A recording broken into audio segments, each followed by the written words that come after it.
Bueno, buenas noches a todos y a todas. Desde la unidad de graduados le damos la bienvenida al segundo encuentro del taller que versa sobre estrategias discursivas y argumentación jurídica. Al igual que en el encuentro anterior, contamos con la presencia de Marco Yago, Muñoz Rossi y Julio Pinto, y a su vez también están presentes el Grupo de Investigación en Argumentación Jurídica de la Universidad Nacional de Mar del Plata, como así también la Comisión Mario Bunge sobre estrategias discursivas y argumentación jurídica del Colegio de Abogados de la ciudad de Mar del Plata. Por supuesto que le agradecemos a todos los presentes, como así también a los expositores por tomarse este tiempo. Y al igual que en el encuentro pasado, ¿sí? Ustedes van a poder prender el micrófono e intervenir cuando lo consideren oportuno, ¿sí? Cuando sea necesario. Y acuérdense que yo les voy a estar remitiendo por el chat de Zoom la planilla de asistencia, ¿sí? Para que puedan obtener dentro, calculo que la semana que viene o la otra aproximadamente, el certificado. Acuérdense que el certificado lo van a recibir, ¿sí? Por el grupo de Telegram, al cual yo también les voy a estar pasando el link, ¿sí? Así que bueno, sin más nada que decir, si alguno tiene alguna duda, alguna complicación para llenar la planilla o cualquier motivo, me avisan porque yo voy a estar atenta acá al chat. Bueno, muchas gracias. Hola, buenas noches. Bueno, antes que nada, agradecer nuevamente el espacio que nos han permitido compartir junto a la Facultad de Derecho, a la unidad de graduados. Gracias, Sofía, también por la presentación. Y bueno, esto es en todo el país. Este espacio.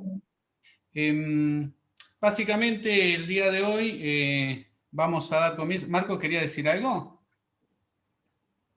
Bien, bueno, básicamente en el día de hoy vamos a dar comienzo y final, introduciendo un principio casi filosófico, ¿no? Si pudiéramos plantear en qué momento podemos comenzar y en qué momento terminar, o si el término es comienzo de algo, ¿no? Y lo haremos a través de la exposición que va a continuar Marco, quien, como bien presentaba Sofía, Marco Muñoz Rossi, es abogado, investigador y docente de la Universidad de Mar del Plata, cantautor, filósofo, un gran emprendedor, el cual tengo un privilegio de poder participar junto con él en esta actividad y en otras, y también en su amistad que me ha brindado. Y bueno, también integrante del Grupo de Investigación de Argumentación Jurídica de la Universidad Nacional de Mar del Plata, integrante de la Comisión Mario Bunge, como bien se planteaba, sobre estrategia discursiva y argumentación jurídica del Colegio de Abogados de la Universidad de Mar del Plata. Y bueno, también es autor y coautor de algunos textos que también se pueden encontrar, los cuales son muy interesantes. Hugo Constancio había subido en la clase anterior, algunos de ellos, El baño de Ortiga, Justicia para Vulpinos, Sin moldes ni etiquetas. Así que bueno, sin más presentación, porque podríamos hacerlo mucho más extensa por todo lo que emprende y hace, Marco Muñoz va a estar compartiendo con nosotros el contenido de argumentación. Bueno, muchísimas gracias por la presentación. Espero estar a la altura.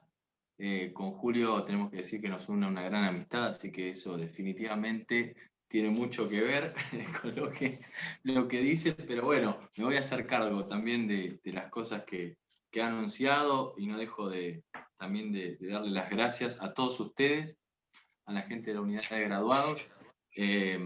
Puntualmente, en el caso de Julio, estamos también ante una persona que conoce mucho de filosofía, de teología, de politología, y en este caso también nos ha aportado grandes conocimientos sobre argumentación, y lo va a hacer en el día de hoy también a través de la introducción de un tema muy interesante que son las falacias. Bien, la clase pasada les había dejado para intentar comenzar en el encuentro de hoy con algo que nos involucre a todos, que nos congregue. Algunas preguntas que espero que nos lleven a pensar y a argumentar. Al fin y al cabo se trata de eso, ¿no? Una de las preguntas tenía que ver, voy a compartir pantalla, desde otra otra cuenta que está conectada, otro marco que está conectado, que sería por aquí. Bien. De paso estoy viendo que han subido ya para que se vayan dejando sus datos en el formulario, en el chat. No se olviden de eso para que ustedes puedan recibir el tema de los certificados, ¿correcto? Bueno, a ver. Esta es la diapositiva. A ver.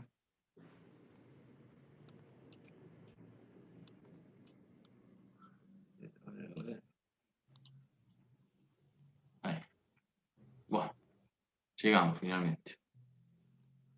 Esta es una suerte de carátula que hemos hecho, pero la idea es inmediatamente pasar entonces a esta cuestión. Bien. Buenas noches. Hola a todos. Ahí siguen los saludos por el chat. Reiteramos, muchas gracias por estar conectados con nosotros. Bueno, la pregunta tenía que ver con esto, ¿no? ¿Están de acuerdo con la existencia de una verdad procesal y una verdad fuera del proceso? ¿Se pueden hablar de dos verdades, de más de una verdad? ¿Es correcto hablar de verdad? ¿Alguno de ustedes llegó a algún tipo de conclusión? ¿Tiene algo para aportar?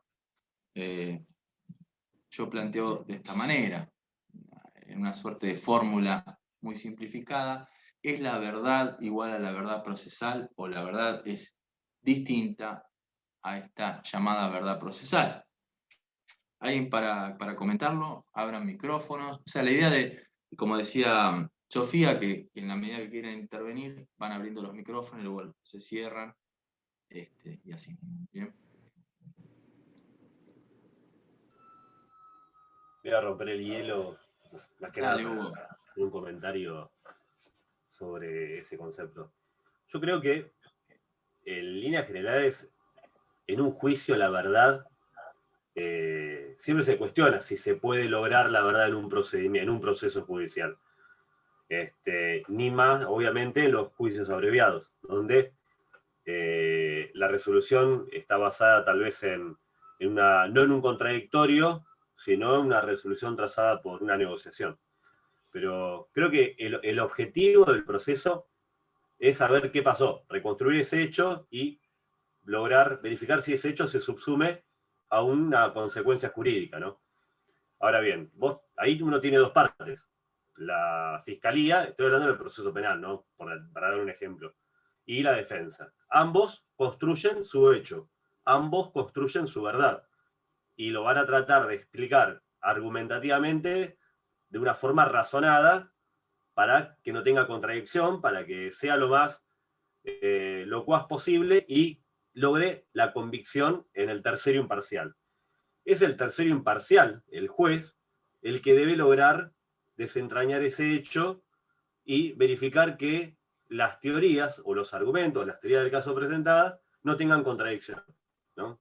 La que sea más sólida argumentativamente, la que en función de la prueba producida así se verifique, será la verdad construida en el proceso. Yo encaro esto desde la postura de Ferraioli. Me encanta Ferraioli y él habla de la verdad suficiente. El proceso judicial lo que busca es la verdad suficiente. No nos alcanza con la verdad porque es imposible alcanzar la verdad. Él entiende que es un término absoluto y como término absoluto es un término ideal. Es imposible alcanzar la verdad ideal. Entonces lo que se busca en el proceso es lograr la verdad suficiente, esa verdad producida en función de la prueba y trazada a través de una lógica argumentativa vertida por las partes. Yo creo que ese criterio de principio de no contradicción debe radicarse en función de la teoría del caso de las partes. Es decir, la teoría de las partes, ya sea de la fiscalía o de la defensa, es la que debe respetar el principio de no contradicción, ¿no? Según tanto proposición como negación, no pueden ser ambas verdaderas y al mismo tiempo negativas. Entonces, es la postura que tiene la fiscalía o la postura que tiene la defensa, a mi entender, la que no debe quebrantar el principio de no contradicción. Y con respecto a la verdad, yo creo que en un proceso más allá de que la verdad es la prueba producida y todo eso, creo que no es el objetivo. Creo que el objetivo es esa verdad suficiente a la que se refiere Ferraioli. Esa verdad a la que se puede alcanzar en función de esa reconstrucción del hecho con la prueba que se pueda llegar a producir y la fuerza argumentativa y los razonamientos que alcancen las partes.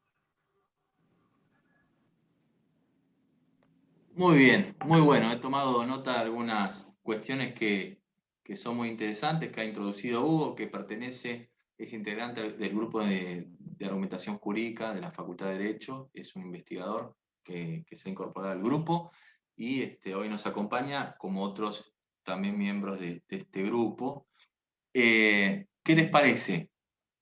¿Algún comentario para hacer con respecto a lo que dijo Hugo o quieren introducir más cuestiones? Muy interesante.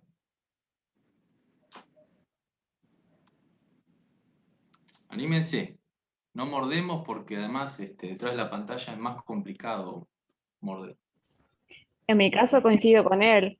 O sea, la verdad que da el proceso no es la verdad real de cómo sucedió el hecho, sino de cómo se lo pudo probar y en base a esa prueba la interpretación que se da de la misma y el convencimiento en el juez de esa verdad o de lo que uno pudo probar. Bien. ¿Qué más? Hablen ahora o callen para siempre, dicen, pero no. Vamos. Argumentación jurídica. Somos todos argumentadores en nuestra justa medida. ¿Quién más? Muy bueno, Rocío. Muy bien, muy bien. Es interesante lo que van introduciendo. ¿Algún otro comentario? ¿Se anima a hacerlo alguno a través del chat? Por ahí tiene miedo al escenario, a pesar de que los invitamos a ser partícipes de estas tablas. Bueno, yo me voy a quedar entonces, vamos a darle cierta dinámica porque la clase de hoy, que ha empezado un poco más tarde, la idea es que además sea un poco más abreviada, para no terminar tan tarde. Con respecto a cuestiones que ha dicho tanto Hugo como Rocío, introducen, entiendo yo, dos planos posibles. El del mundo de las ideas o de lo ideal, que es difícil de alcanzar, ¿bien? Podemos llegar a pensarlo si se quiere, pero bueno, desde lo material, esa es una imposibilidad que tenemos por nuestras limitaciones, ¿no? Ya yendo a términos filosóficos, pero en lo que ellos decían con respecto a las cuestiones judiciales, significaría que existe una verdad en términos ideales cuya identidad es tan abstracta que resulta imposible acudir a ella y sin embargo la tenemos presente porque estamos hablando de ella, estamos refiriéndonos a una existencia de un ideario donde se presenta ese nivel de verdad, si se quiere, inclusive suprema, ¿no? Y nosotros tendríamos que contentarnos procesalmente con una verdad suficiente que entonces responde a el plano material, que es lo que nosotros, con nuestras limitaciones de simples mortales, podríamos llegar a desarrollar y a alcanzar finalmente. Esta es una de sus características. La verdad universal es una verdad, entonces, en términos de suficiencia, alcanzable. Y Rocío decía, es una verdad que no es real. O sea, como decir, la realidad está más allá de lo que nosotros podamos efectivamente alcanzar por estas limitaciones que estamos teniendo en nuestra condición de humanos, ¿no? Bien, entiendo que venía por ese lado. Bien, entonces les propongo empezar a analizarlo desde este lugar. Todo lo que no es verdad, todos ustedes han hecho uso del término verdad. ¿No sería su contrapuesto?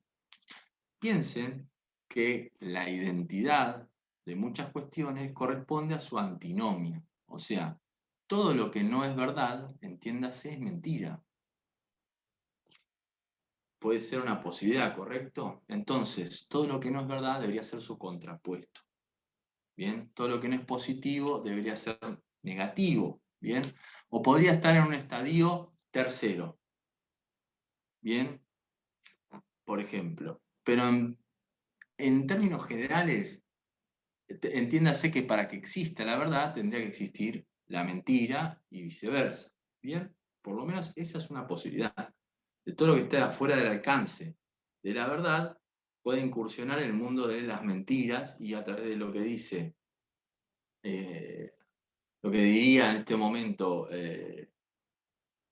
los chicos, tienen ese índice de improbabilidad por estar fuera del rango de lo ideal, ¿no? Y después lo vamos a ver en términos de falacia, cómo se traduce esto argumentativamente. Las mentiras, ¿bien? El mundo de la mentira. Bien, sigo insistiendo con este principio de no contradictorio. Fíjense de correr un poco las caritas ahí del Zoom, porque aparecen de tal manera que resulta un poco molesto y a veces tapa lo que se está enseñando en la pantalla al compartir. Y otra cuestión, si ustedes ven que yo corro la vista hacia un costado, porque estoy operando en otra computadora también. No es porque esté perdiéndoles atención. Principio de no contradictorio es un principio que nos remite desde ya a uno de los padres de la filosofía, tal vez el padre de la filosofía, que es Aristóteles, padre de la lógica, a su vez, que sostiene que una proposición, esto es una forma de entenderlo, de simplificar este principio, una proposición A y su negación, y así se traduce en términos lógicos, con esos símbolos, no puede ser, no puede ser verdadera. Perdí un poco la visual. Ahí. A ver. Ahí. No puede ser verdadera, no pueden ser verdaderas ambas, no pueden ser verdaderas en simultáneo e igual sentido. Es un principio fundamental, entonces es un principio primero, basal, del cual se derivan más principios. Por eso se dice que es fundamental o basal. Es un principio de principios. Es un principio de origen, ¿bien? Del cual se van a originar o van a derivar otros principios. Vamos a un ejemplo. Es imposible que A y B, bueno, que A sea B y no sea B. Su versión ontológica podría enunciarse de la siguiente manera. Nada puede ser y no ser al mismo tiempo y en el mismo sentido. ¿Están entendiendo? Porque parece muy complejo, pero en realidad es súper sencillo.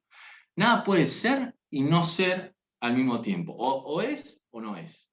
Si es la verdad, no puede ser la no verdad. No puede ser entonces la mentira. Lo que es verdad no es mentira, en simultáneo. Al mismo tiempo y por lo menos en el mismo sentido. A eso voy. ¿Entiende la fuerza que tiene de identidad decir que algo es verdad? No puede ser en simultáneo mentira. Uno no puede decir, bueno, sí, es verdad, pero... Bueno, si hay un pero, entonces, ¿qué carácter de verdad tiene algo? Si ya tiene un pero que pondría en duda su carácter de verdad. ¿Me voy explicando? No pueden ser verdad y menos verdad y mentira en simultáneo. Su identidad es muy fuerte. Bien, a través de este principio. Entonces, si yo lo pongo en términos de el modelo de Stephen Toulmin, recuerden que en un extremo introducíamos, esto recordando la clase pasada, datos y hechos, el mundo fáctico entra en juego aquí, y decimos que en el mundo jurídico se utiliza la expresión verdad procesal como sinónimo de verdad, por lo menos en términos jurídicos.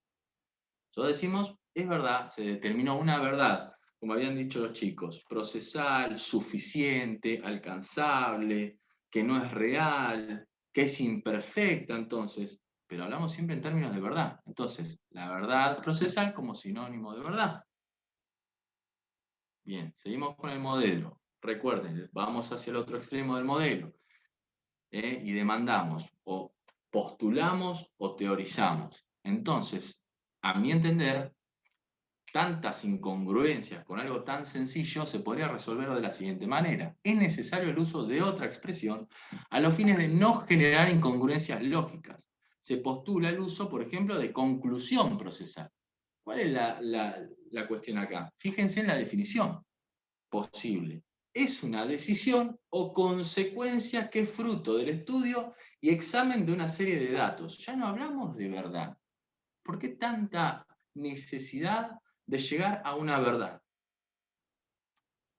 Sin embargo, todos aludimos repetidas veces, en términos procesales, a una cuestión de verdad. Recuerden estos tres elementos fundamentales que son, por un lado, el extremo era el ingreso de datos, Klein, por el otro que es la demanda, y un respaldo que primero le antecede la garantía, ¿no? Que es principio de no contradicción, como le decía recién, ¿no?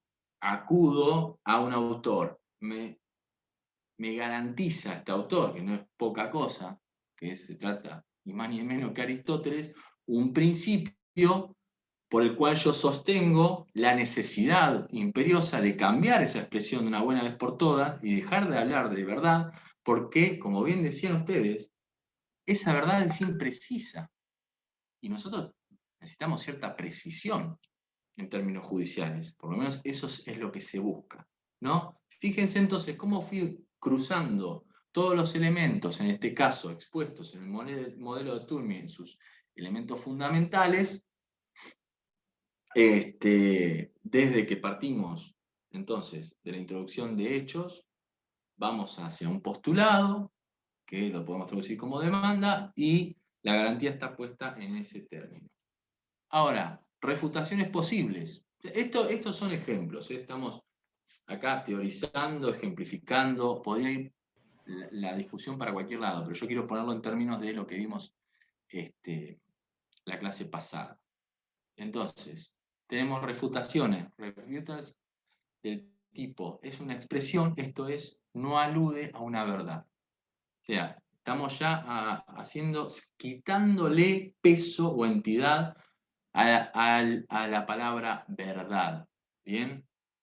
En términos sustanciales se trata solo de una denominación. Hemos elegido verdad para decir una palabra, lo asociamos con una palabra, y justo esa palabra se trató de la palabra verdad. Podría haber sido otra palabra, podría haber sido otra denominación. ¿Bien? Pero justo estamos ante una expresión fuerte. Pero en este caso es solo una expresión. A eso yo le contesto con otra refutación. Si no es significativo utilizar la palabra verdad, pudiendo nombrarse de otra manera, en tanto el término verdad sí resulta significativo, y desconocer esto es ignorar los grandes debates históricos en los más variados campos. No se trata de cualquier nominación. Cuando hablamos de verdad, sabemos el peso que esto trae aparejado. Entonces no podemos hablar indistintamente de una verdad en términos absolutos, universales, y luego en términos procesales, en términos restringidos, en términos insuficientes, en términos inalcanzables, imperfectos. ¿Cuál sería el resultado de una sentencia que siga criterios de verdad imperfectos? ¿Cuál sería el valor de esa sentencia? ¿Entienden lo que estoy diciendo? ¿Cómo podemos decir? Hablamos de justicia en términos imperfectos, y es lo que nos tiene que alcanzar. Pero a la gente le alcanza. Tal vez a nosotros sí, como gente que opera dentro del sistema del derecho. Pero la gente necesita conocer de manera más acabada, definitivamente, lo que está pasando. ¿Bien? Tercera refutación que viene entonces del otro lado. Estamos teniendo un diálogo. El primero me dice, volvemos para atrás, fantástico todo lo que decís, pero la expresión verdad es una nominación cualquiera, es una denominación cualquiera. Pusimos verdad por decir, vamos a elegir una palabra cualquiera. Yo le digo, ¿por qué decidís insistir con la palabra verdad. Usa otra, usa conclusión, resultado, derivación. ¿Me explico a dónde voy? No es cualquier palabra, la palabra verdad. Sin embargo, esta persona, como aluden muchos de ustedes, dice lo siguiente: existe multiplicidad de verdades. Según diversos autores, y esto es real. Podrían entonces convivir perfectamente la verdad y la verdad procesal, porque existen muchísimas verdades. Bueno, eso es una posibilidad. Y yo, refutación número 4, que es lo que le respondo a él. Se puede, como le decía, hablar de justicia cuando se alcanza una resolución con implicancia material. ¿Entienden lo que es material? Ideal, material. Y lo pongo acá arriba, la cuestión de las ideas, porque gráficamente nos da la sensación de que estamos hablando en este plano. Pero ideal, material. Se puede hablar entonces de justicia cuando se alcanza una resolución con implicancia material fuera del proceso. O sea, la sentencia, fantástico, no importa, o sea, esta palabra, o sea, aquella, qué sé yo, pero la sentencia no queda en el proceso, genera efectos materiales fuera del proceso. Esa es su relevancia inmediata. Ordénese a hacer tal cosa, resuélvase a hacer tal cosa, no es que queda en el ámbito del derecho, y no, resuélvase pagar 1 millón de pesos como consecuencia de todo este silogismo que hemos seguido, y hemos concluido que la verdad procesal determina que usted tiene que pagar 1 millón de pesos. Yo creo que a eso no le va a causar gracia a nadie. Entonces, ¿por qué hablamos de verdad procesal y después fuera del proceso hay una verdad que significa que yo tengo que pagar 1 millón de pesos? Para decir algo. Bien, entonces es esta, una resolución con implicancia material fuera del proceso. De repente se rompió la lógica del lenguaje técnico y fuimos fuera del proceso y generó implicancias muy gravosas, pero basadas en una verdad que no refleja necesariamente lo ocurrido fuera del expediente. Eso es lo más surrealista. O sea, creamos un expediente con hechos que no reflejan necesariamente lo que pasó fuera del juicio. Sin embargo, la conclusión que nosotros obtenemos de todo ese historial del expediente, ese historial del proceso, sí se emite con ello una resolución que genera efectos fuera del expediente. Ingresan hechos de forma defectuosa, se genera una historia dentro del expediente. Pensemos el expediente como, si se quiere, una historia que cuentan las partes involucradas, y de repente eso sí genera un efecto por fuera del proceso. Entonces, estamos hablando de una verdad procesal, pero después genera efectos fuera del expediente, ¿y esa qué tipo de verdad es? ¿Es procesal? ¿O es material? ¿O es ideal? Me voy haciendo entender cuál es entonces la verdadera contribución, entonces, de esta supuesta variedad de verdades. Variedad en términos procesales, verdad de estética, verdad para mí, verdad para vos, verdad para él, ¿no? Cuando los procesos judiciales se encuentran imposibilitados de alcanzarlas, como habíamos dicho. Para colmo, o sea, es imperfecto, insuficiente, y nos tenemos que atener a una verdad, como bien decía Hugo, de corte suficiente. ¿Bien? Es imposible alcanzar estas verdades, entonces, de todos modos, ¿por qué seguimos insistiendo con términos de verdad?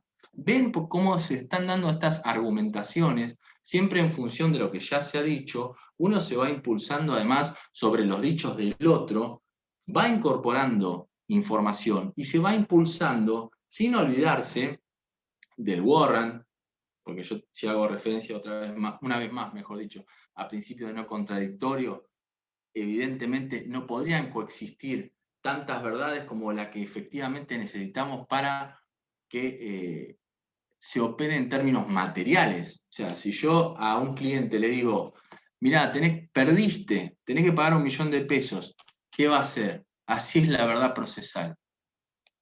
Me va a decir, ¿eso qué me importa? Yo perdí y tengo que pagar ese importe. Entonces, ¿de qué me está hablando este tipo? ¿Me entienden lo absurdo del asunto si lo entendemos en términos de verdades y verdad. Entonces, dicho de otro modo, este mismo asunto, ¿es objeto de los procesos judiciales alcanzar la verdad? Y ahí está el tema. ¿Por qué insistimos en que los procesos judiciales tienen que alcanzar efectivamente la verdad? En la falta de eficacia, en esta potencial búsqueda, que creo que estamos todos de acuerdo, ¿nos satisface una verdad procesal, o esta verdad, como habíamos dicho en términos suficientes, como resultado de dicho proceso? ¿Alcanza eso? Entonces, definitivamente, hay que revisar los términos que se utilizan, porque todo esto es romanticismo, esta lengua romance que tiñe a los procesos, al mundo judicial, parece muy inocente hasta que empezamos a ahondar, a profundizar y nos encontramos con estas inconsistencias. ¿Entienden? Vamos a ir a Marco, otros. discúlpame. Sí, sí. Te interrumpo un minuto Sí, para sí. decirte que Camila hizo un aporte acá en el chat que Dale. dijo que creo que la verdad va de la mano con la justicia. Va de la mano con la justicia, pero ¿en qué términos? ¿En qué términos? A eso estamos refiriéndonos. Si nosotros decimos la verdad va de la mano con la justicia y la verdad es inalcanzable, entonces la justicia es inalcanzable, por ejemplo. ¿Me explico? No utilicemos indistintamente los términos. Yo estoy de acuerdo, pero ¿por qué seguimos insistiendo con términos de verdad? Si no alcanzamos la verdad, pero se alcanzó una resolución judicial, si se dictamina, se recurre, y finalmente esa es la cuestión estática, si se quiere, a la cual hay que respetar, ¿qué decimos? No, para mí no es verdad, entonces no... voy leyendo, ¿eh? Creo que hay justicia en muchos casos. Creo que no hay justicia. Bueno, justamente, ahí está. Perfecto. Bueno, pone en duda a la justicia misma por la imposibilidad de alcanzar la verdad. Eso es definitivamente una cuestión razonable en los términos que veníamos hablando, definitivamente. Yo sé que suena muy doloroso hablar en estos términos, pero hablar de forma realista nos va a servir tener mejores argumentos. Y además porque hemos avanzado en el mundo jurídico como para seguir apoyándonos en este tipo de formas que no aportan absolutamente claridad, que es lo que buscamos en términos de lenguaje y en lo sustancial. Aquí tenemos otro exponente, a mi entender, de algo que se suele escuchar, se reitera en las aulas. El juez construye, resuelve en el expediente como si fuera un puzzle o un rompecabezas. ¿Bien? ¿Por qué considero que esto es un potencial error? Definitivamente es un error. O sea, ¿cómo puede el juez pensar que un expediente se construye como un rompecabezas? Pero eso lo he escuchado infinidad de veces. Infinidad de veces. ¿Por qué no hay que dejar pasar una cosa así? Porque está mal. Porque está mal, porque las partes aportan sus versiones, por ejemplo, en un proceso dispositivo. ¿No? Entonces el juez no construye nada. No construye absolutamente nada. En su carácter de tercero imparcial, menos. No debería hacerlo, no debería construir nada. No se trata de ir construyendo en función de qué cosa, de lo que aportan las partes, y después entendamos que ningún rompecabezas se arma a partir de varias versiones de una misma imagen. Ustedes han armado un rompecabezas teniendo dos fotos, pero tenían que armar uno solo. Todas las figuras deformes, imposibles de encajar. No se trata no es el mejor sinónimo. Y lo he escuchado infinidad de veces a lo largo de la carrera. No es el mejor sinónimo. Entonces, fíjense, imaginen un rompecabezas armado a partir de varias imágenes como parámetro. Imposible de construir algo así. Ya no tiene ni forma de rompecabezas. ¿Por qué se insiste con estas cuestiones? ¿Bien? Fíjense esto también. El rompecabezas, y esto en los términos de verdad y recrear la verdad, involucrarnos con la verdad, fíjense esto. Un rompecabezas intenta recrear una imagen externa al rompecabezas. Tenemos una foto, una linda imagen de la costa de Mar del Plata, y con el rompecabezas intentamos recrear, ¿bien? Que efectivamente esa es la finalidad del rompecabezas, es recrear una cuestión externa, una imagen externa. El proceso no logra, fíjense la analogía, lo incorrecta que es, el proceso no logra bajo ningún aspecto recrear esos sucesos, los del mundo externo, como se logra en el rompecabezas. Nuevamente, hay una persistencia por querer alcanzar una verdad. Bien, entonces, empezar a revisar un poco el lenguaje y sustancialmente por qué no deberíamos hablar en estos términos, no solo nos da mayor claridad a nosotros como operadores jurídicos, sino a lo más importante, que es a las personas que tenemos que representar, a la sociedad, que siempre reclama que no se nos entiende nada cuando hablamos. Pero si no nos estamos entendiendo nosotros sustancialmente, porque hacemos referencia a estas cuestiones de analogía totalmente incorrecta, en estos términos, fíjense todo lo que argumenté para rebatir esa propuesta. Bueno, esto a los términos de discutirlo, ¿quiere alguien decir algo? Voy a repasar un poquito el chat, y si no ya le doy también lugar a Julio para que siga en los términos de falacia. Pero bueno, teníamos a Camila que había dicho, si no hay alcance de la verdad, seguramente estemos ante una situación injusta. Estoy totalmente de acuerdo. ¿Alguien más que quiera hacer algún aporte? De lo contrario, yo daría lugar a Julio con temas falacias. Adelante, Julio. ¿Podrías dejar de compartir la pantalla si comparto un pequeño textito?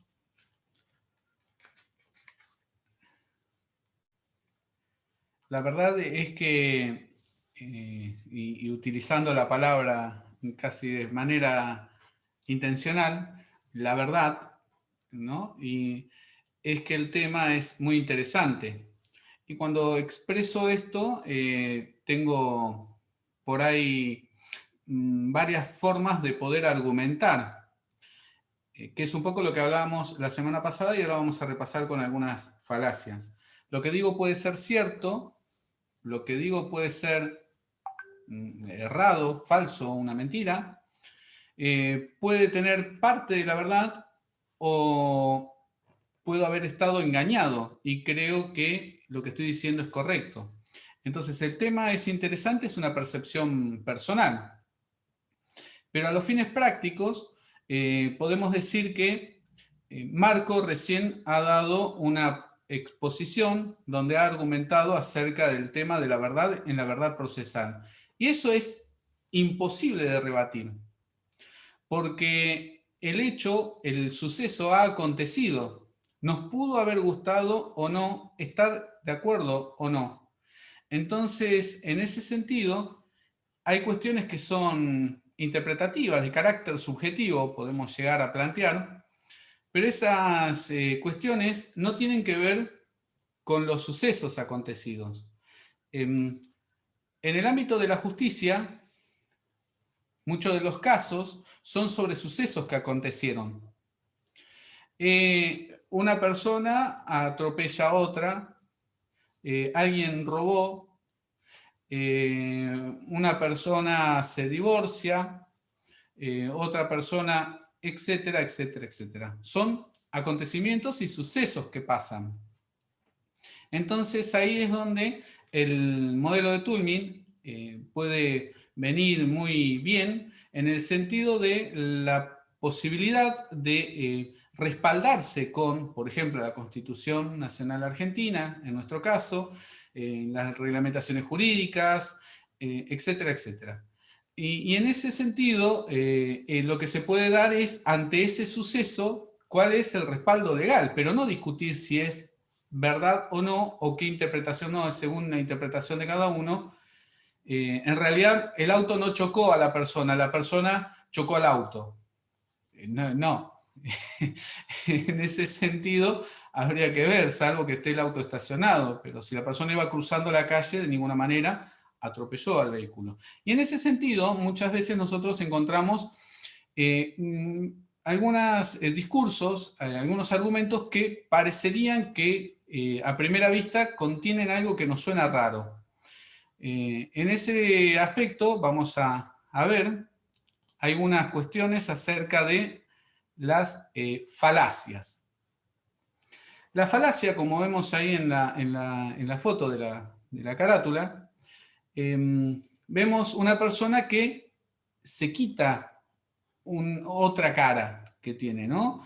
Y en ese sentido uno podría decir cuál de las dos caras será la verdad o si habrá una tercera. El hecho es que la falacia contiene un gran elemento de apariencia. Decía un autor, Irineo de Lyon, que el valor, el peso, la fuerza que contiene la mentira, ¿sí? La fuerza que tiene la mentira es la porción de verdad que contiene dicha mentira. Entonces, si dijéramos, por dar un ejemplo, ¿no? A las 25 horas me encontré con Marco y tomamos un café. Eso es irreal porque hay 24 horas por lo menos en nuestro horario, el uso horario. Ahora, si digo que me encontré con Marco a las 6 de la mañana a tomar un café, entra dentro del carácter de las posibilidades. Y al entrar dentro del carácter de las posibilidades, podría llegar a ser verdad como podría no llegar a serlo. Y ahí es donde la argumentación tiene que también mostrar evidencias, pruebas, fuentes, ¿no? Puedo sacar un ticket y decir, ve, acá están los 2 cafés pagados, o puedo mostrar una foto de una red social que nos sacamos, ¿sí? Pero también puede estar eso trucado. Entonces ahí muchas veces entra el carácter del peritaje, ¿sí? ¿No? Y ver si la foto es real o no. En ese sentido, nosotros vamos a definir, ¿sí? Falacia desde 2 definiciones. Si es que pudiéramos definir falacia, porque tiene una profundidad muy grande. Primero, la falacia, dice Irving Copy en su texto Introducción a la Lógica, una falacia es un tipo de argumentación incorrecta. En el estudio de la lógica se acostumbra reservar el nombre de falacia a aquellos razonamientos que, aunque incorrectos, son psicológicamente persuasivos. Por tanto, definiremos falacia como una forma de razonamiento que parece correcta, pero resulta no serlo cuando se la analiza cuidadosamente. Luego, Santiago Parga, en un texto, un paper que se puede encontrar fácilmente, Guía de Falacias Argumentativas, dice: una falacia argumentativa es una afirmación que parece ser válida, pero no lo es. Se diferencia de un error lógico porque la falacia oculta su invalidez. Uno puede cometer un error mientras está expresando. Muchas veces pasa cuando se argumenta a través de la escritura y se empieza a escribir en un verbo, supongamos en presente y se termina en pretérito o así sucesivamente, ¿no? Empiezo diciendo nosotros podemos plantear que, como yo he dicho, que al final no se sabe si está hablando de muchas personas, una, o si está en tiempo pasado presente. Entonces puede tener un error la ponencia misma. Pero cuando oculta la invalidez, ya está diciendo que hay una intencionalidad en el medio de la falacia. La falacia entra dentro del campo, es un campo grande, ¿no? Y por eso lo vamos a reducir lo más que se puede. Entra dentro del campo de la lógica. Y el campo de la lógica puede ser dentro del campo formal o informal. Y hay falacias que son formales e informales. Los casos que nosotros vamos a traer, que son 6, 2 que ya hablamos y 4 más, y los vamos a repasar brevemente, que los vamos a plantear ahora, entrarían dentro de lo que vendrían a ser las falacias dentro de la lógica informal. O sea, no están especificados en fórmulas matemáticas, por decirlo de alguna forma, o en forma lógica, ¿sí? X, entonces P, no está así, sino que está en lenguaje natural. Viendo los ejemplos, el primero es que planteábamos la semana pasada dentro de la pirámide de Graham, es el ad hominem. Y lo repasamos. La falacia ad hominem cuestiona la veracidad de un argumento en función de quién es el que lo dijo. Recordemos que aquí no se está, en las falacias casi nunca, pero en este caso más particularmente, no se está atacando al argumento, sino a la persona misma, ¿sí? dice, por ejemplo, si mirás quién lo dijo, te vas a dar cuenta que debe estar equivocado, ¿no? Mirá quién lo dijo. Y uno puede mirar y mira la televisión y puede ver, vuelvo de nuevo al campo de la política y los programas de política que son a veces muy llamativos y son a veces más entretenidos que películas que uno puede llegar a ver porque hay muchos personajes. Y uno puede decir, no, mirá, fulanito, otra vez está los gritos, o tenemos a tal político que da discurso de 3 horas y no se le entiende nada, no ves, mirá quién lo dijo. Y no tiene nada que ver. El tema es qué dijo, no quién lo dijo. Segundo ejemplo que por ahí podemos poner ahí, una persona en prisión perpetua dice que está mal cometer delitos.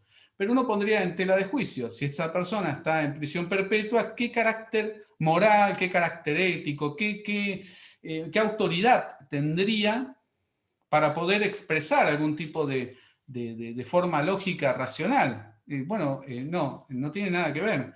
Una cosa es un acontecimiento que haya determinado que esté en una situación y otra es todo lo que pueda llegar a decir. Hay personas que dentro de prisión han hecho textos que han sido increíbles y han traspasado los años. Y podemos hablar de libros y literatura y literatura y literatura. En este sentido, siempre hay que fijarse qué es lo que se dice. Cuando la persona está atacando a la otra persona que está argumentando, ya directamente es una falacia, porque es una falacia dominen. Así simple y sencillamente.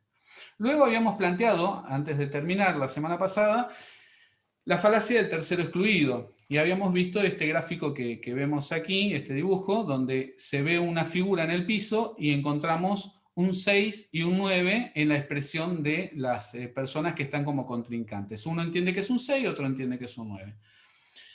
Y aquí nosotros lo que vimos es que podría haber sido muchas más cosas. Hay otra tercera opción. ¿Sí? Puede ser un 6, puede ser un 9, sí, efectivamente, pero también puede ser una G mal escrita o una G, puede ser una mancha en el piso, puede ser un rayón, un pedazo de cartel que se cayó, pueden ser un montón de cosas. El tema es poder tener la posibilidad de construir esta premisa que puede llegar a tener la proposición correcta para poder identificar qué es lo que está en el piso o en este sentido, si uno podría tener mínimamente la humildad de decir, según mi punto de vista es un 6, y la otra persona, según mi punto de vista es un 9. Bueno, podemos compartir de que es un número. Tal vez es un número en un idioma que no conocemos, tal vez es una letra, tal vez, bueno, pueden ser 1000 cosas. Y no va a faltar que pueda decir que en realidad es una marca que dejó un ovni, ¿sí? Pero en ese sentido habría que analizar el argumento que pone.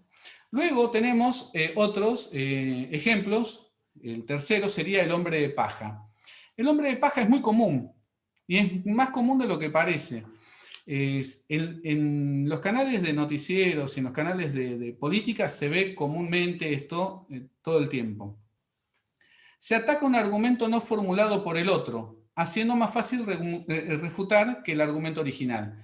Entonces acá pongo 2 ejemplos, algunos más controversiales que otros, pero para poder ejemplificarlo. Hay alguien que dice, hay gente que es pobre y necesita trabajar. Y otro automáticamente dice, lo que pasa es que usted es anticuarentena.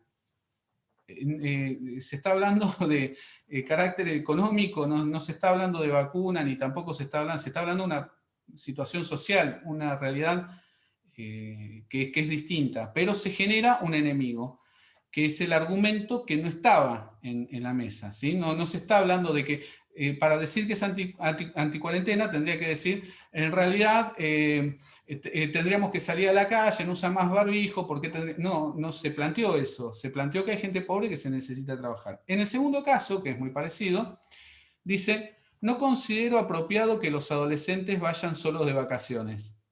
A lo cual la otra persona dice, usted lo que quiere es obligarlos a estar encerrados en casa y que no tengan vida social. No acaba de decir que lo que quiere es que estén encerrados en la casa y que no tengan vida social. Está hablando de un momento particular que son las vacaciones. Se puede estar de acuerdo o no, pero no es el argumento. Bueno, muchas veces lo que se genera es un hombre de paja, como si fuera un espantapájaro. Esa es la idea, esa es la imagen, la ilustración, un espantapájaro. Entonces el espantapájaro no es una persona real, es una fabricación que se hace simil a la verdad. En ese sentido, alguien está por ahí en el programa de noticias o en el programa de política, está argumentando algo y la otra persona aprovecha la debilidad y hace lo que diría Marco recién, una refutación, pero la refutación viene sobre algo que no tiene nada que ver con lo que dijo, ¿sí? Entonces, se ataca no el argumento, sino una deformación del mismo. Luego está la cuarta opción, que es el cuarto ejemplo, que es el de francotirador. El francotirador dice la información que no tiene relación alguna, es interpretada, manipulada o maquillada hasta que parezca tener un sentido. El nombre viene de un tirador que disparó aleatoriamente varios tiros en un granero y después pintó una diana centrada en cada uno de los tiros para autoproclamarse francotirador. Entonces imaginemos la escena, ¿no? Hay una persona que dispara muchas veces, por diferentes lugares. Y luego va y pinta un blanco en cada uno. Y entonces se les pega todo en el centro. No, tiró aleatoriamente para todos lados y no enfocó en un punto. También esto se ve de continuo. Se ven personas, y esto, si recordamos la semana pasada, tiene mucho que ver con los animales que veíamos y también con la pirámide de Graham, ¿sí? En este sentido, es una persona que tira argumentos, enrolla como la araña, ¿no? Entonces va tomando de todos lados y empieza a tirar argumentos para todos lados. Y en algún momento algo va a tomar sentido, alguna cosa va a pegar con la realidad, pero la verdad es que no dio en el centro de nada porque no apuntó a ningún centro, ¿sí? Luego podemos tener también la apelación a la autoridad. La apelación a la autoridad supone el hecho de comprobar una autoridad en el campo es suficiente para avalar la validez del argumento. En este sentido tenemos dos ejemplos. Está científicamente comprobado que, y ahí podemos poner lo que querramos, ¿no? La realidad es que si uno va a hacer un análisis concienzudo acerca de lo que la ciencia comprueba científicamente y lo que es teoría, que son dos cosas totalmente diferentes, uno va a ver que la ciencia teoriza que, pero que esté científicamente comprobado significa muchas cosas y tiene mucho peso esa palabra. En ese sentido también podemos ver una actriz que en el medio de una propaganda dice, te recomiendo este shampoo. Bueno, gracias. Pero en ese sentido, ¿cuál sería el carácter de validez que tiene? O sea, ¿qué propiedades tiene el shampoo? O sea, un montón de elementos. Pero se pone una persona que es muy conocida o a un científico y eso certificaría la verdad. Entonces uno se encuentra con programas en diferentes canales, Discovery Channel, History y otros, donde viene una persona con un delantal blanco y dice, postula lo que quiere y hay que creérsele porque tiene un magíster tal vez tiene un magíster en salud dental, pero en este momento está hablando acerca de los volcanes bueno, pero no está acreditado para hablar de los volcanes, es otra su área. Bueno, en este sentido, la apelación de la autoridad es muy utilizado en la política y en muchos aspectos también, cuando se pone una persona de renombre, una persona de trayectoria, y con eso se quiere avalar un suceso planteado. Y por último, tenemos el argumento circular, ¿sí? Que también se puede llamar petición de principio. Una salvedad. Estamos hablando de estos 6, pero hay muchísimos más. Esto es para que nada más se vean la posibilidad que hay de encontrar estos tipos de argumentos y que tienen nombre y características y puedan sentirse motivados a poder seguir buscando tanto en la lógica formal, informal y en estas cuestiones de la falacia. Es solamente un puntapié para poder seguir, ¿sí? Pensando en el fútbol. Este argumento de carácter circular o petición de principio dice que indebidamente se repite el argumento con palabras diferentes sin llegar a demostrarlo, ¿sí? Entonces hay dos casos. yo tengo la razón porque soy tu padre y los padres siempre tienen razón. Bueno, es cuestionable en varios factores, pero por lo menos el hecho de la última conclusión no argumenta. Yo diría, tengo razón por esto, por esto, por esto, por esto, por esto otro. No porque sería de la petición de principio también una apelación de autoridad, esto que acaba de decir. Y el último ejemplo es, Juan ganó las elecciones a Esteban en Canadá porque Esteban es un perdedor en el mundo de la política y Juan un ganador. Uno sabe que las elecciones se ganan y se pierden por un montón de factores, no solamente porque una persona las gana y otra las pierde, sino por un montón de factores, porque dicho sea de paso, hay personas que a veces ganan elecciones y luego las pierden y luego las vuelven a ganar y luego las vuelven a perder, ¿sí? Entonces, en ese sentido, no hay un carácter, o sea, hay que pedirle el principio, hay que hacer una petición del principio, decir, bueno, ¿por qué estaría esto así? Entonces, encontramos personas que muchas veces nos mandan a bibliografía, ¿no? No, en realidad no me entendés porque te falta estudio. No, no me falta estudio. En todo caso, ¿por qué no pensamos que, supongamos un carácter, ¿no? La persona A le dice a la persona B, te falta estudio. Y la persona B le podría decir, no, en realidad a vos te falta estudio, por eso no llegas a comprenderme. Y así pueden estar todo el tiempo. Pero más allá de eso, de decir, te falta investigar. ¿Por qué? Por esto, y dar un montón de razones, no solamente apelar a la ignorancia de la otra persona, que seguramente tal vez no la tenga, ¿no? Muchas veces volvemos en este sentido a la pirámide y a los animales que veíamos en el texto de Maliandi. Se ataca a las personas, se atacan a las cuestiones periféricas, ¿sí? Pero muy pocas veces se atacan al argumento mismo. Y en ese sentido, ahí nos unimos con Marco, es el hecho, de lo que estaba hablando hoy, es el hecho de la veracidad. Si lo que alguien está diciendo es verdad, y a mí no me gusta lo que está diciendo, no puedo decirle que está bien, y tampoco tengo argumentos para decirle que está mal. Entonces me fijo en su forma, me fijo en qué está diciendo, me fijo en un montón de otras características. Y esto a simple vista uno puede identificar que son falacias, son cuestiones que parecerían ser verdad o correctas, pero en definitiva no lo son, sino que tienen una apariencia de ser la verdad, pero no llegarían a ser la verdad. Y este tendría el carácter de la verdad procesual. En ese sentido, se dio bien el proceso, se presentó bien, no tiene vicio la presentación, es una presentación en tiempo y término, se apeló de la manera correcta, etcétera, etcétera, etcétera, etcétera. Pero eso no significa que lo que se esté expresando sea verdad, sino que la verdad es el acontecimiento que ha sucedido y sobre eso no hay interpretaciones, sino que hay un hecho. ¿Sí? Así que bueno, ese sería básicamente lo que nosotros estábamos planteando. No sé si hay cosas en el chat, yo dejo de compartir.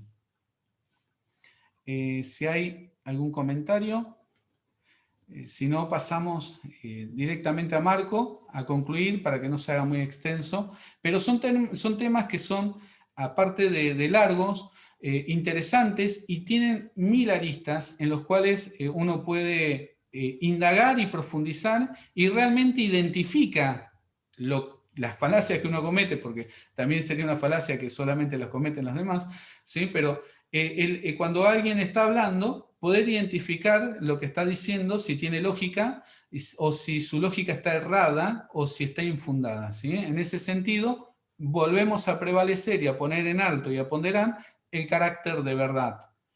Decía en estos tiempos, sobre la cuestión relativa, ¿sí? Que si es verdad que todo es relativo, el hecho de que todo sea relativo se convierte en una verdad absoluta. Y si se convierte en una verdad absoluta de que todo es relativo, sería relativo también la verdad absoluta de que todo es relativo. Y entramos en un bucle, en un loop, llamarían algunos autores. Entonces, ¿es verdad que todo es relativo? ¿O todo es relativo y no es verdad que todo es relativo? En ese sentido, entramos de nuevo en lo que decíamos la semana pasada, en las aporías del discurso y de la argumentación, ¿sí? Así que, si no hay comentarios, continuamos con Marco.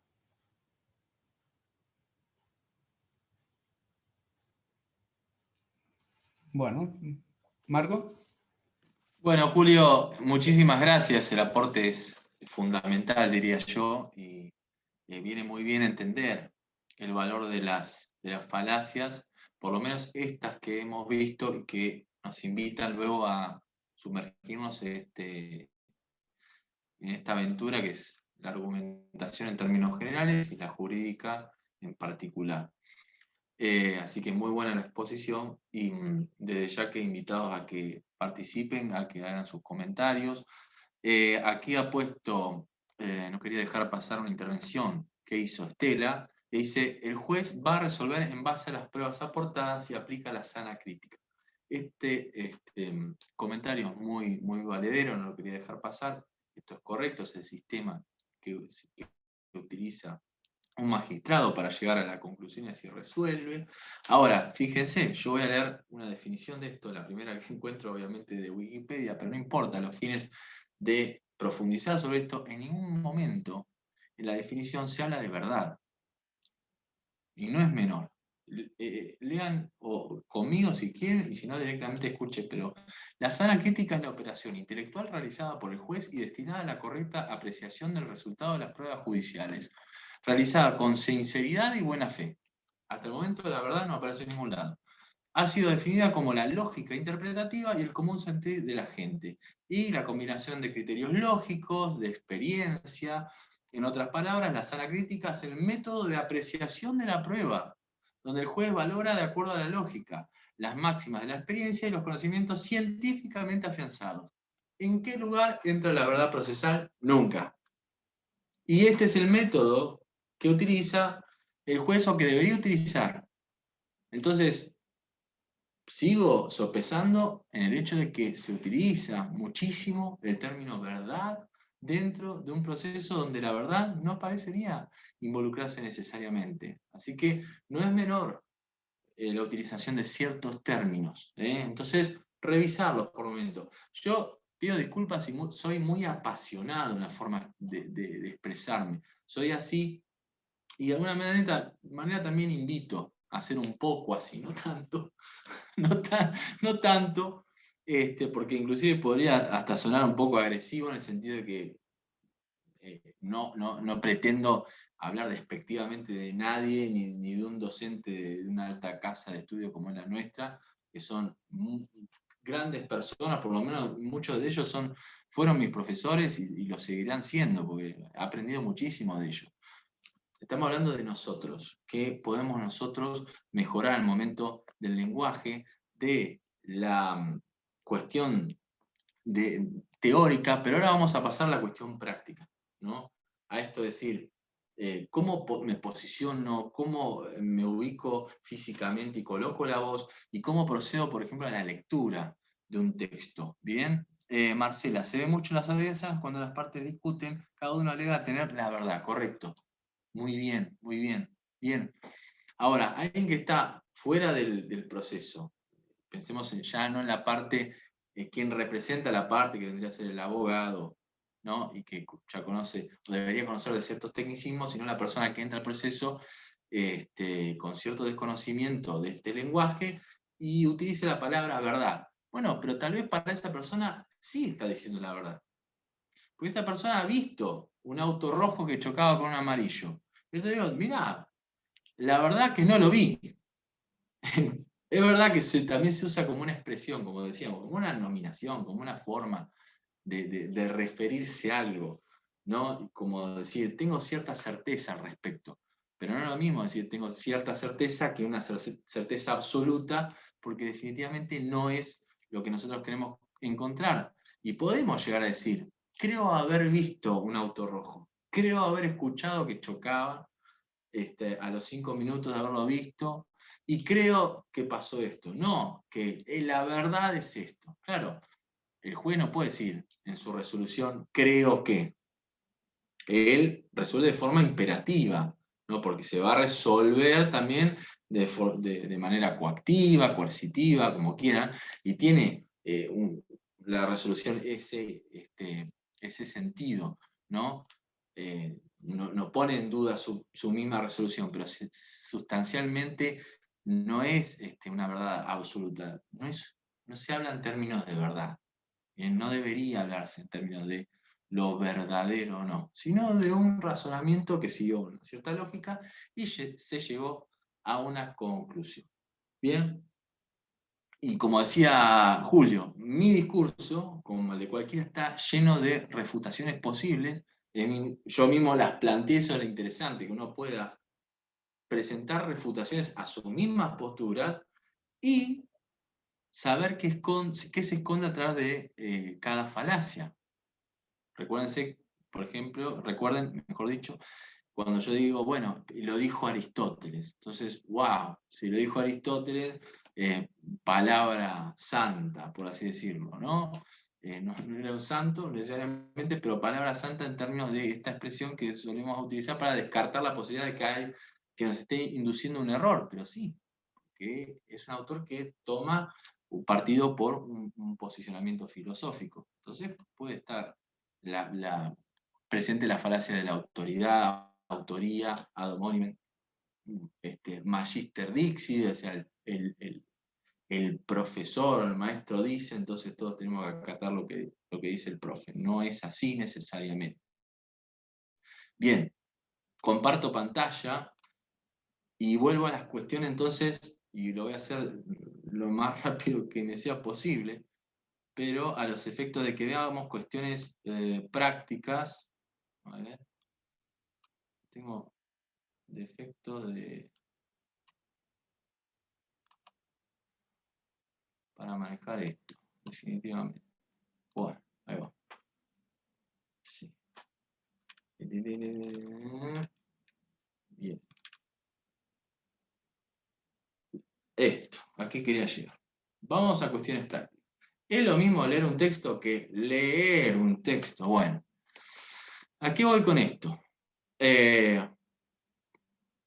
Nosotros ya incurriendo en el campo profesional, en este momento, por ejemplo, en donde nosotros exponemos ante una buena cantidad de gente, haciendo alusión también, recuerden a que vimos la semana pasada con respecto a Perelman, me decía, bueno, fíjate en qué auditorio te encontrás, un auditorio universal, más popular, donde la gente tiene que entender cualquiera sea su condición, o estamos frente a un grupo de abogados, entonces podemos hablar en términos leguleyos y decir, como dije, ut supra, ¿no? Y usar ese tipo de latinazgo para referir a un texto que se mencionó anteriormente, por ejemplo. Entonces, ver frente a quién estamos, pero muy importante al momento de emprender la lectura de un texto, por ejemplo, acá hemos elegido a Kant. Si yo lo hiciera de corrido, velozmente y sin ningún tipo de detenimiento, que la propuesta de hoy es que ustedes puedan llevarse algunos recursos, por ejemplo, de lectura, al momento de la expresión en la que uno puede incurrir y puede llamar la atención, puede tener otra valoración por parte de quien está escuchando, va de alguna manera a generar un interés. Y entonces es muy distinto leer de corrido, decir, la ilustración significa el abandono del hombre de una infancia mental de la que él mismo es culpable. La infancia es la incapacidad de usar la propia razón sin la guía de otra persona. Esta pobreza es culpable cuando su causa no es falta de inteligencia, sino la falta de decisión o de valor para pensar sin ayuda ajena. Sapere aude, atrévate a saber, aquí la divisa de la ilustración, Kant, ¿qué es la ilustración? Bueno, eso es un espanto desde ya, pero es una posibilidad.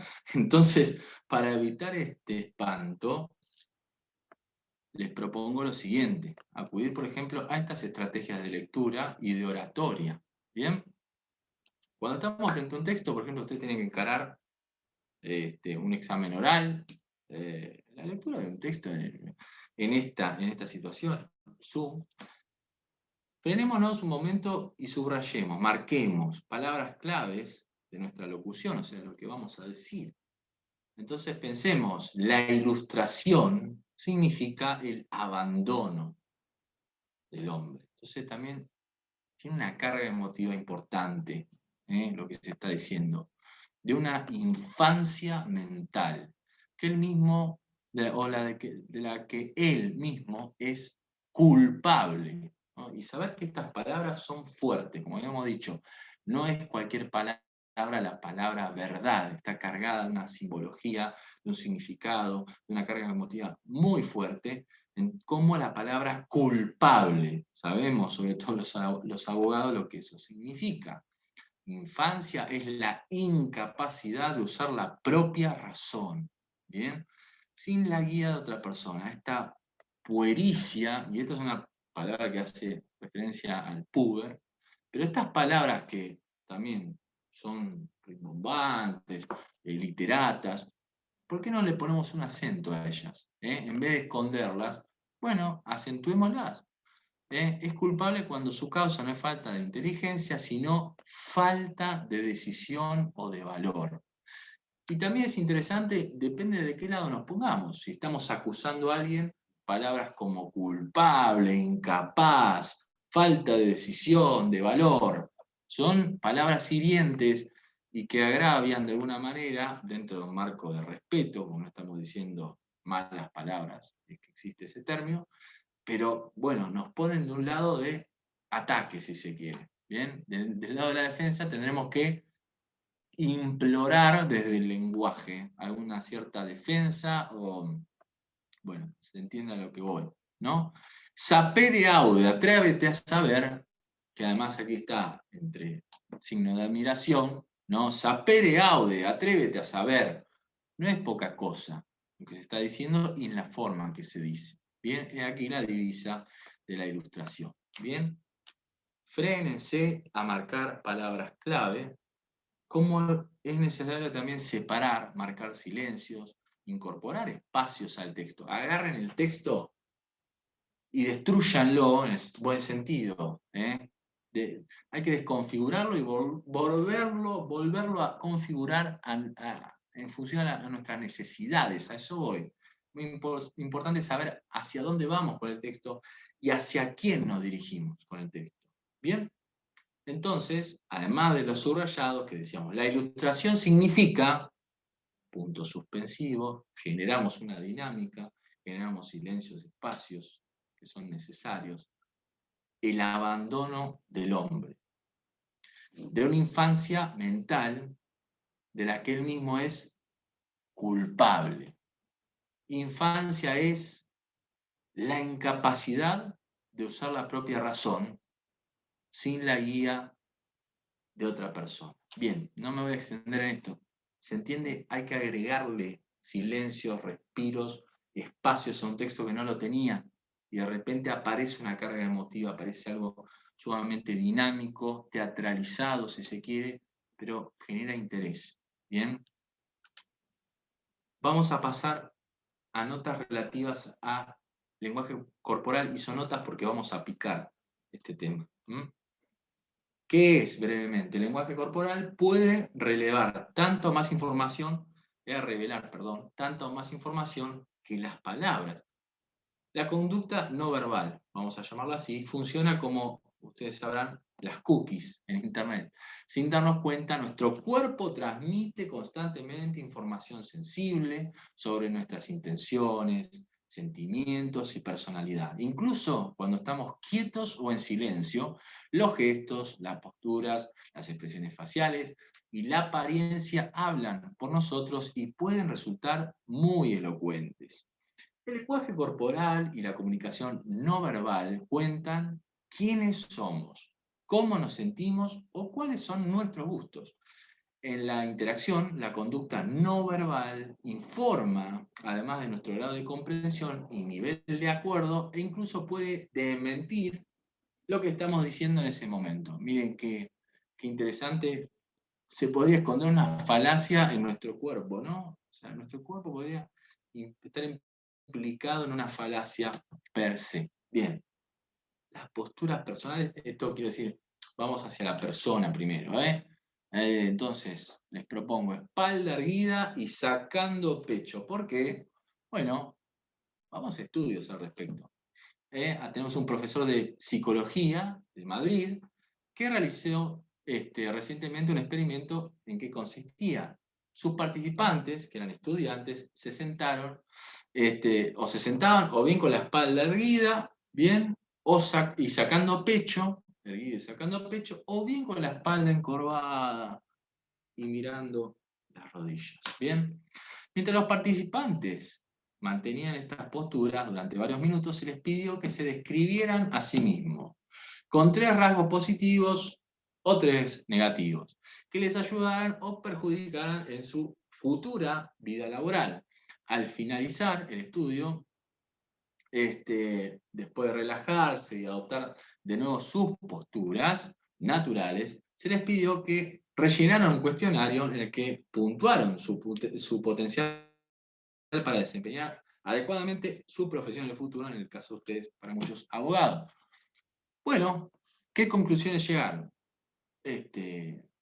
¿A qué se llegó con estas investigaciones? Los investigadores entonces descubrieron que la forma en la que los estudiantes se puntuaban dependía de las posturas que habían adoptado. A los que mantuvieron entonces la espalda erguida, con el pecho inflado, digamos, les resultó más fácil tener pensamientos positivos y fortalecedores sobre sí mismos, y además creían con mayor firmeza en los 3 rasgos que habían enumerado, que eran los positivos. Mientras tanto, los de la espalda encorvada no estaban convencidos de sus rasgos positivos ni negativos, e incluso tenían dificultades para identificarlos. Es muy interesante esto, porque inclusive hay autores que hablan de una cuestión fisiológica, de cómo reacciona químicamente el cuerpo frente a estas posturas. Y algunos inclusive conectan estas posturas remiten a cuestiones biológicas primerizas, prehistóricas, que tienen que ver con nuestra relación, inclusive nuestra potencial relación con los animales, y saber que aquellos animales que se presentan con mayor postura y más erguidos están más preparados para el embate diario. ¿Bien? Entonces, de alguna manera, nuestro cuerpo habla de nosotros. La forma en que nos presentamos es, bueno, en que presentamos nuestro cuerpo, nuestra postura, nuestras manos y nuestra localización en el espacio disponible, bien digo, habla entonces de nosotros, nuestros gestos, nuestras expresiones. ¿Bien? Pensemos esto, no dejemos descartado esta posibilidad, porque a lo largo de la carrera tenemos una formación bien teórica. Ahora, el paso de la práctica sigue siendo una cuestión muy atada a lo teórico. Así debe ser, ¿no? Estamos para ello. ¿Y qué pasa con el lenguaje corporal, que tan importante resulta para la práctica abogadil? Bien, bueno, aquí lo estamos trabajando. Seguimos con cuestiones de postura. Esta autora, Amy Cuddy, es la autora del Poder de la Presencia. Esto es un autor interesante a la cual pueden acudir, una autora. Nos recuerda lo importante de ser conscientes de la importancia del lenguaje. Esto es lo que le estaba diciendo. ¿Ya? Hemos tenido un pasaje muy importante, académico, teórico, muy serio, muy rico, desde lo que hemos leído, de lo que hemos incorporado teóricamente, pero no descuidemos el lenguaje del cuerpo, sobre todo que por ahí se vio afectado en tanto tiempo de lectura, de encierro, ¿no? Y no lo incorporamos necesariamente a, no sé, la presentación, como hoy bien decían, en un juicio, en una audiencia, ahora porque esta circunstancia particular, pero tendremos que ir con nuestro cuerpito, ¿no? Y tendremos que hablar nosotros, además de que hablamos diariamente con nuestros clientes. Entonces, volvemos. El poder de la presencia es esta autora.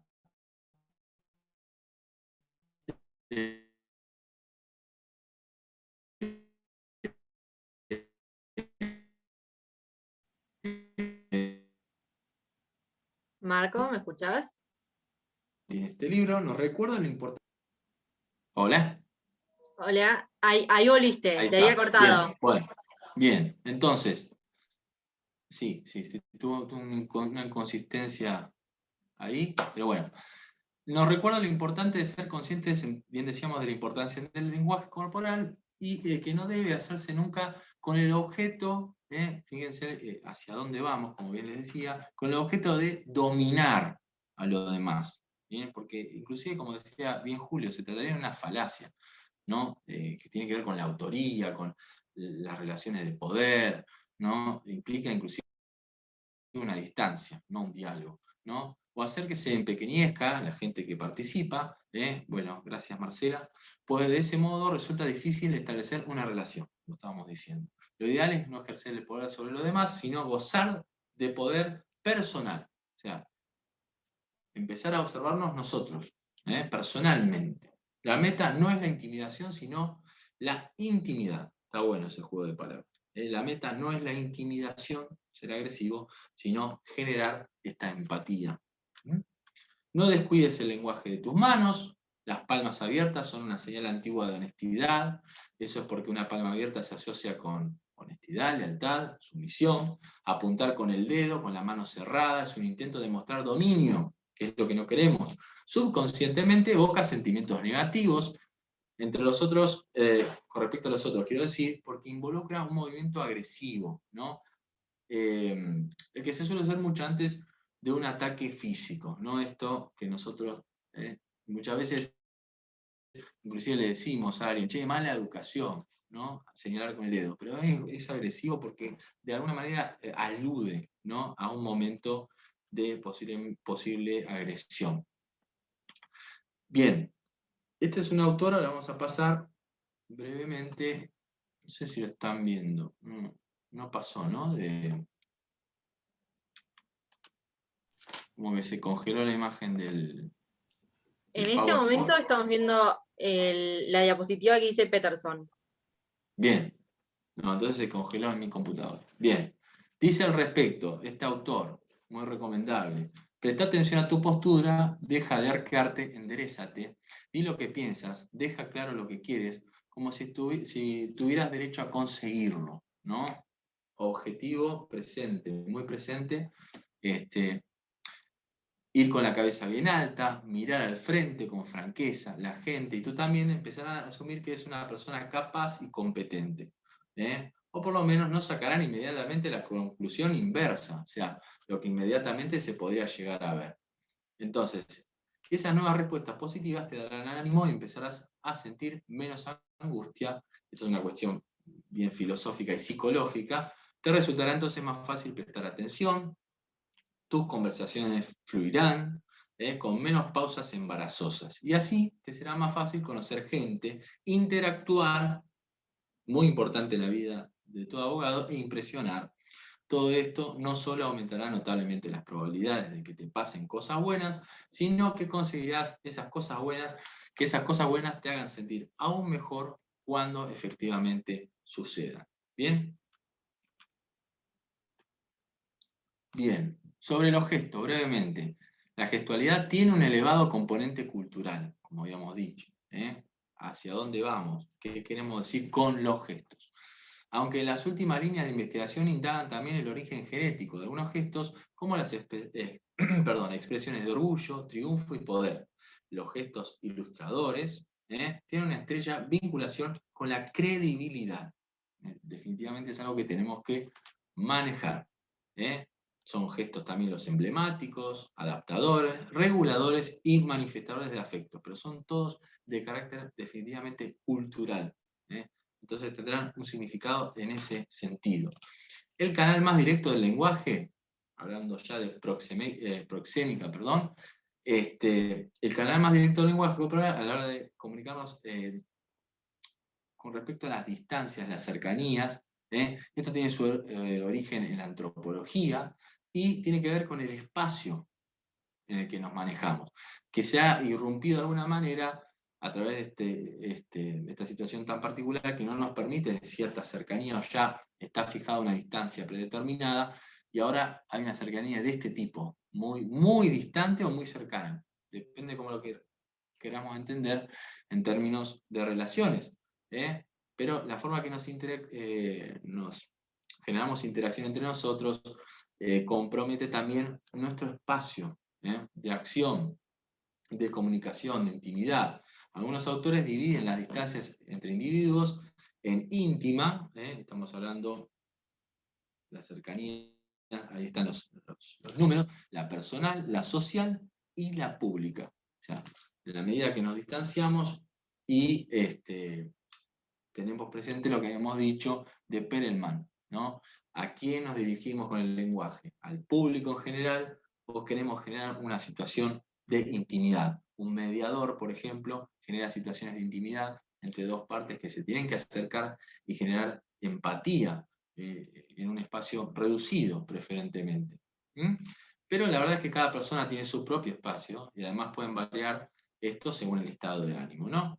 La forma más sencilla de acercarnos, esto es importantísimo, de mostrarnos cercanos, es acercarnos físicamente a nuestro interlocutor. O sea, si decimos acerquémonos, efectivamente hacerlo de forma física, pero también prestar mucha atención a cualquier señal de incomodidad. ¿Eh? Hay que estar muy habilidosos a reconocer las gestualidades, las expresiones faciales, los tonos de voces y notar cuándo está cómodo o incómodo alguien. Entonces, cuando hablamos, como bien decía, de expresiones faciales, engloba todos los movimientos que se pueden leer en una cara, y una de las señales más importantes de la expresión facial es la sonrisa, mostrar los dientes. ¿Bien? De alguna manera, también mostrar las manos, mostrar los dientes, son formas de ofrecer empatía, acercarnos, hace posible la comunicación abierta con gente extraña, demuestra amabilidad, comprensión y alegría, y constituye así la señal perfecta para iniciar una conversación. Encontrarnos con un cliente, en primera medida, yo sé que sonará muy raro si uno se ríe de una situación, no se trata de eso, sino generar una sonrisa es de alguna manera acercar a la persona a algo más gentil que algo más agresivo. Entonces, tenemos que decir que las emociones se transmiten en gran parte a través de los ojos, la boca, las facciones. Una mirada puede notar interés, afecto, odio, duda, curiosidad, miedo. Hay que percibirlo esto inmediatamente, en fracciones de segundos. Acá tenemos distintas expresiones que aluden al interés, al desinterés, y finalmente algo sobre la organización personal. Teníamos la cuestión sustancial, la cuestión práctica y ahora una propuesta de planificación inmediata. Alguno que haya hecho coaching, haya incursionado en ello, sabrá de lo que estoy hablando. A nivel profesional, pensemos la cuestión sustancial de la argumentación, la cuestión actitudinal y de procedimiento y de puesta en práctica, y la cuestión de la organización profesional de nuestras tareas. Esta propuesta, que se llama Plan SMART, divide la organización en estas siglas que hacen referencia a específico, a medible, alcanzable, relevante y time-bound o timely o a tiempo. Todo lo que nos planteemos, tanto en materia de estudio como planificación a la hora de las cuestiones prácticas, de lo profesional, de la incursión en cualquier actividad, tengamos presente esto. Ante todo, que sea una cuestión relevante, porque a nadie le sobra finalmente lo último, que es tiempo, pero además hacerlo en un determinado tiempo. Bien, tenemos cierto tiempo para llevar adelante ciertas cosas que son tal vez más de carácter urgente que necesario, y eso va también a llevarnos a otra actividad interesante en la cual pueden incurrir, que es de coach. Tenemos que ser sinceros y saber que algo se puede alcanzar efectivamente en la medida que lo podemos medir, lo podemos poner a prueba, porque se trata de algo definitivamente específico que queremos alcanzar. Generalidades y abstracciones son totalmente inverosímiles en este sentido. Acá está emparentada cada sigla con una pregunta que nos podemos hacer, que es el qué, el cuánto, cómo, con qué y cuándo. Yo esto después lo voy a hacer llegar de alguna manera a ustedes, este PowerPoint, para quien quiera tenerlo. Después lo organizaremos de alguna manera para que les llegue. Y estas preguntas son interesantes para organizarnos, pero no olvidar este eje, que es muy utilizado para aquellos que quieren, de alguna manera, darle una prioridad a aquello que es urgente, relevante, importante, necesario. Esta matriz, donde tenemos 4 posibilidades, las que, si estamos, fíjense, arriba dice eje de urgencia y eje de importancia. Si estamos ante una situación sumamente importante, sumamente urgente, es necesario ejecutarlo ya. ¿Bien? Incluimos en esto estas tareas. ¿Bien? Mientras tanto, que si tenemos tareas de carácter importante, pero donde el tiempo es más laxo, podemos entonces planificar. Y esto es fundamental para cualquier estudiante riguroso, cualquier profesional de igual característica, tener una buena agenda. ¿Bien? Y algunas cosas que tal vez no las podamos hacer nosotros, sería importante prever que las haga otra persona si existe esa posibilidad, y esto es delegar. ¿Qué cosas? Las tareas que no son importantes, pero sí urgentes, y esa persona las puede ayudar a concretarlas. Y efectivamente eliminar de nuestra agenda y de nuestra cabeza y de nuestras posibilidades, desechar entonces las tareas que no son importantes y no son urgentes. ¿Bien? Esta es otra manera de ver el mismo cuadro de forma más concreta, sin tanto dibujito. ¿Bien? 1, 2, 3, 4. De alguna manera, importante, urgente, en rojo, furioso, hacerlo ya mismo, ¿no? Mientras que lo que está en oscuro, en gris, no importante, no urgente, porque tiene otra jerarquía, y aquí ya directamente nos lleva a expresiones más divertidas como hacelo ya, o hazlo ya, o a la basura directamente. Bien, así termina nuestra presentación, que ha sido a 200 km/h. Pero bueno, es que hay mucho contenido, es muy interesante. Quiero insistir con la posibilidad que nos dio la unidad de graduados. Esperemos poder seguir haciendo cosas con todos ustedes. ¿Se sigue compartiendo la pantalla? No Sí, sé. seguimos viendo la pantalla. Bueno, no sé por qué. Ahí está. Bien. Bueno, definitivamente tengo que mejorar mis conocimientos de Zoom. Pero bueno, hemos hecho entonces un recorrido muy grande por un montón de contenidos y a una velocidad inusitada. Así que espero no haberlos agobiado mucho, siendo las 9:30 de la noche. Esperemos que coman muy rico. Agradecerle nuevamente a la gente de Unidad de Graduados, a todos ustedes por estar presentes, haber invertido su tiempo en esta propuesta, y, como decía, esperar encontrarlos nuevamente con algún nuevo taller, y agradecerle a la gente del grupo de investigación que está presente, de la argumentación jurídica, y especialmente a Julio Pinto, un gran amigo y un gran profesional. Bueno, nosotros también desde la unidad de graduados les agradecimos mucho a ustedes, primero por habernos transmitido conocimientos, y segundo tal vez por habernos hecho repensar un montón de cosas que a veces uno las considera como por sabidas, por hechas, y en estas charlas nos empezamos a dar cuenta que siempre hay algo más, y siempre hay algo más por saber y por incorporar. Así que bueno, les agradecemos también a todos los que estuvieron presentes, y bueno, obviamente los invitamos a que se sigan sumando a todas las actividades que está haciendo la unidad de graduados, a aclararles, ¿sí?, que, como se lo puse en chat, que el certificado va a estar subido al grupo de Telegram. Espero que los que no hayan estado unidos se hayan unido. Y a su vez el PowerPoint, Marco, yo ahora voy a hablar con Vero Giovanero para avisarle que vos se lo vas a pasar a ella, así, va, a ella o a cualquiera de la unidad de graduados. Así lo subimos al grupo de Telegram y ya para mañana pasado lo tienen. Buenísimo. ¿Te Entiendo parece? que no quería dejar pasar también la intervención de Hugo que siempre está presente y nos ayuda, nos colabora con acercar al chat textos y demás. Y Hugo, entiendo que también está en Telegram, nos puede colaborar con eso, así que muchísimas gracias. Y Sofía, a vos que sos una excelente anfitriona. Bueno, muchas gracias. Que tengan unas buenas noches. Y bueno, gracias a todos por haber estado hasta ahora. Beso enorme. Gracias, saludos. Gracias. Buenas Saludos a todos. noches.